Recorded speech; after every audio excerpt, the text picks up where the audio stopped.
In the summer of 23, they saddled up to ride through the swamps and the rivers where the pine trees hide.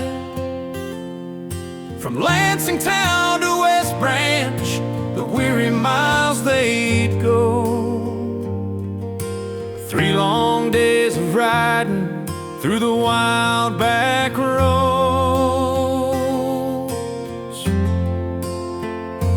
It's the Jackpine Enduro, where the strong hearts remain through the mud and the sand and the cold hard rain.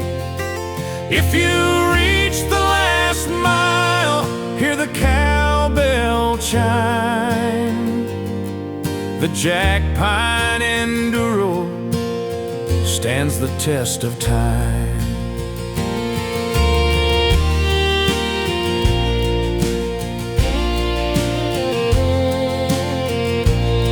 Holy crap, some content that isn't about iRacing.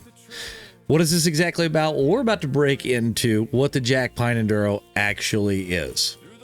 This is something that I've done for going on, 25 years will be next year, but it's been going on a whole lot longer than I've been around. To kind of break into things, the Jackpine Enduro started in 1923. It's the oldest motorcycle club in existence in the United States. It is also the oldest off-road race in existence in the United States. This year was the 99th running, but there's a lot of fun history you can actually find about this event. It used to go all the way from Lansing, Michigan, all the way to West Branch, and then back down. It was an 800-miler back in the 20s and the 30s. It was won by William Davidson in 1930. You might recognize that name from the Harley-Davidson family. So this event was contested on the old V-twins, the big Harleys, the full dressers, all the way up through the 60s. And once we got into the 70s, things started to change. Because of John Penton, we started to bring in bikes with more suspension. They were lighter, faster. As times changed through the 70s, we went away from American-made motorcycles to European-made. And by the end of the 70s, Husqvarna was a huge, huge staple in that event.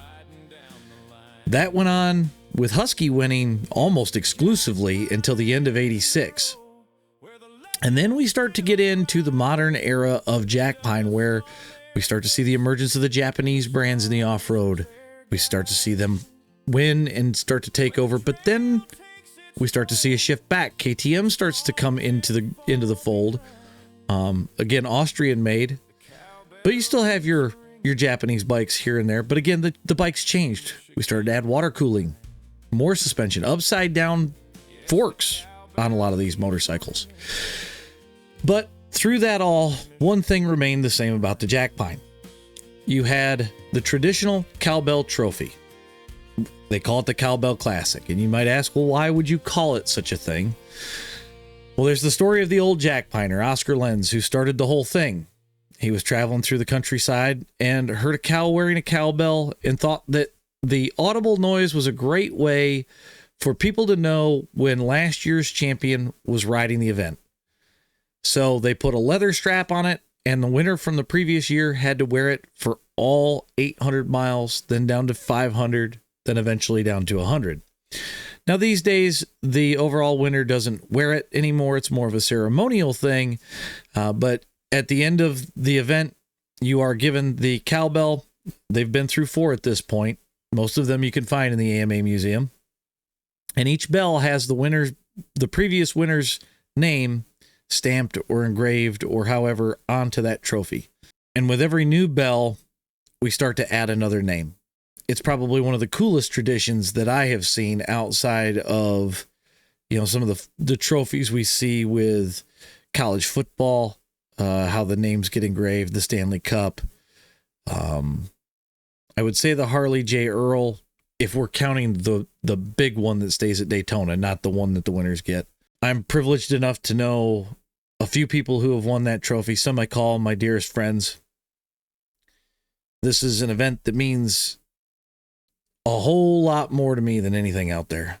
to put my name on that trophy would be one of the greatest honors of my lifetime. But enough talking about the history. Let's get into the race weekend. As you can see in the intro, this was from Thursday, us pulling in. I'll have some more videos. I'll kind of interrupt at times to narrate a little bit. And then you'll hear my thoughts here at the end of this video. So hopefully you guys enjoy. And we'll catch you again at the end.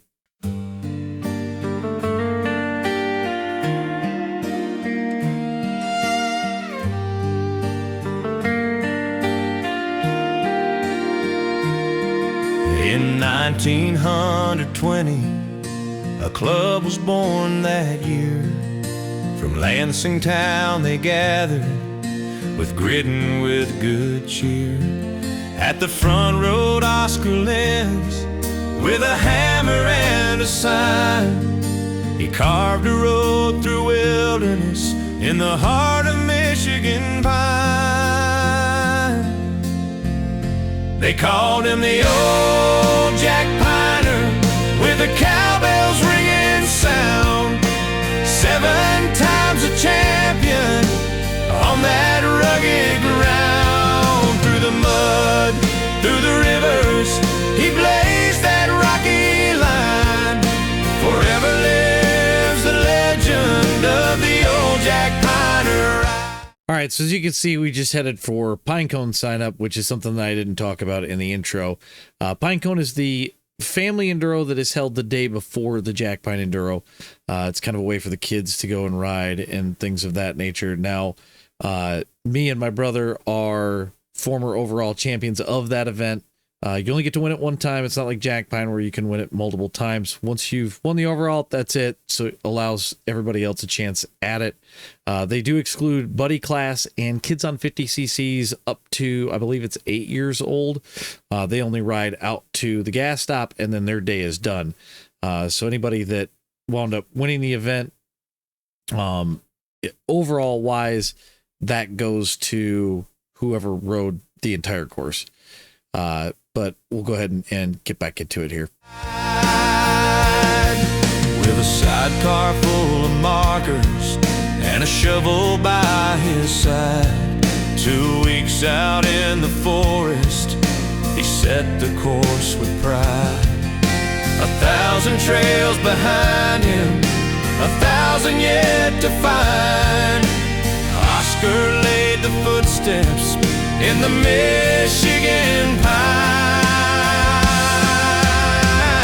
They called him the old Jackpiner, with the cowbells ringing sound.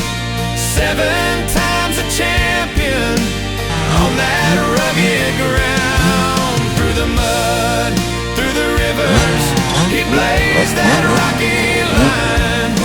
Forever lives the legend of the old Jackpiner ride.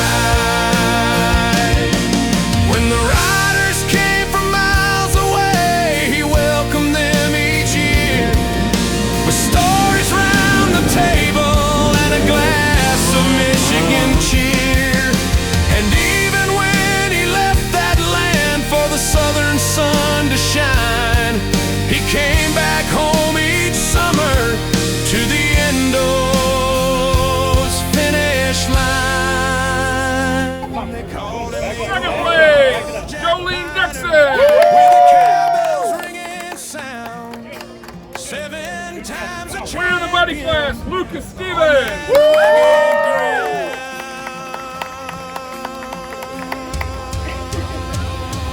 Through the mud, through the rivers, he blazed that rocky line. Forever lives the legend of the old Jackpiner ride. So raise your voice to Oscar, let the cowbell chime, for the spirit of the Jackpine will echo for all time. All right, so that's the Pinecone done and over with. My nephew won his class, riding buddy with dad, as you can tell, by 3 seconds. I kept time for him. It was a timekeeper style event. If you want to know more about that, you can ask me questions down in the comments and I'll be glad to elaborate. We had a great time with it. It was really, really cool to be able to keep time for my brother, so that way he could get a win with his son 34 years after my brother's very first start there. So now we're going to break into everything leading into Sunday, overall Sunday, and then you'll see my thoughts on the weekend.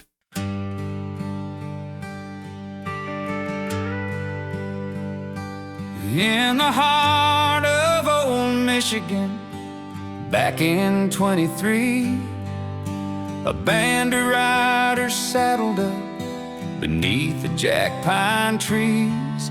800 miles of timber, mud and sand so deep, they chased that iron cowbell with no promise of sleep. Oh, the cowbell still rings through the forest and the pines. 100 years of riders crossing stubborn finish lines, from Oscarlands to Penton and all the names between. The Jackpine Enduro keeps the legend evergreen.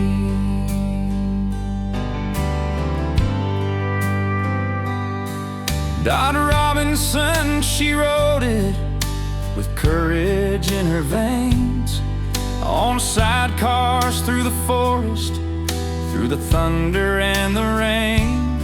Sal Serpo proved the little bikes could stand and win the fight, while Penton brought the Husky home on a golden summer night. Oh, the cowbell still rings through the forest and the pines. 100 years of riders crossing stubborn finish lines. From Lansing down to West Branch, the cow trails worn and lean. The Jackpine Enduro keeps the legend evergreen. 3 days turn to 2, then one long day's ride, but the grit and glory never did subside. Through dust, mud, and gravel, the stories never fade. Every rider finds their soul in the trail they made.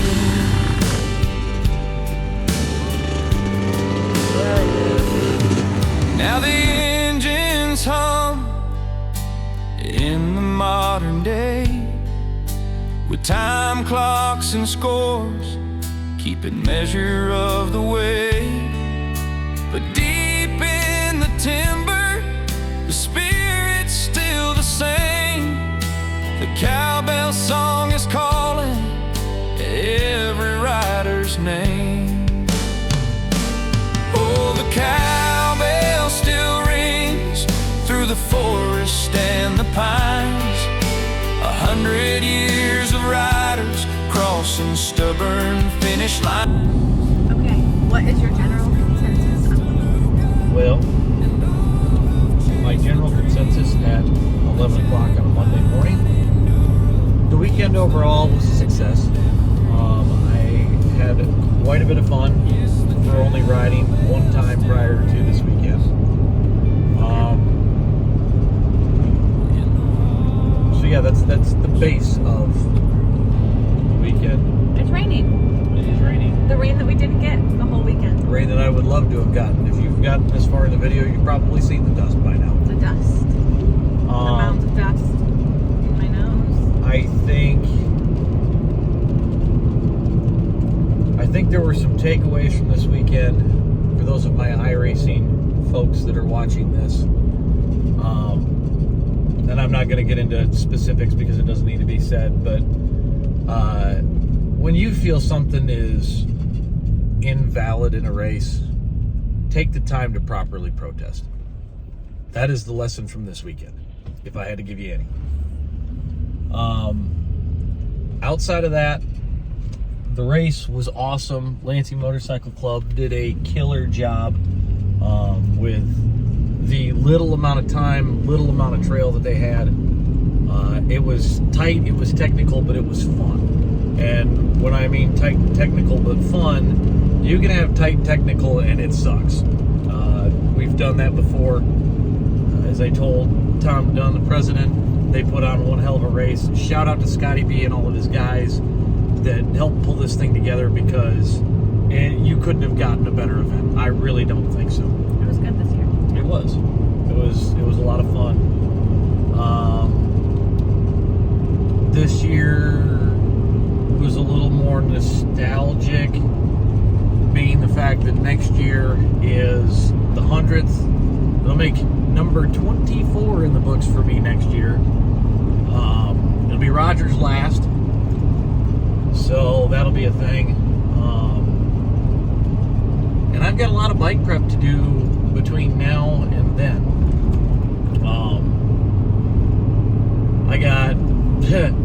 I'm probably gonna have to use Roger's snowmobile trailer with as many bikes as I'm taking. So, Or you're taking more than one bike? if there's a bike show, we're bringing bikes. I forgot that they were talking about doing a bike show.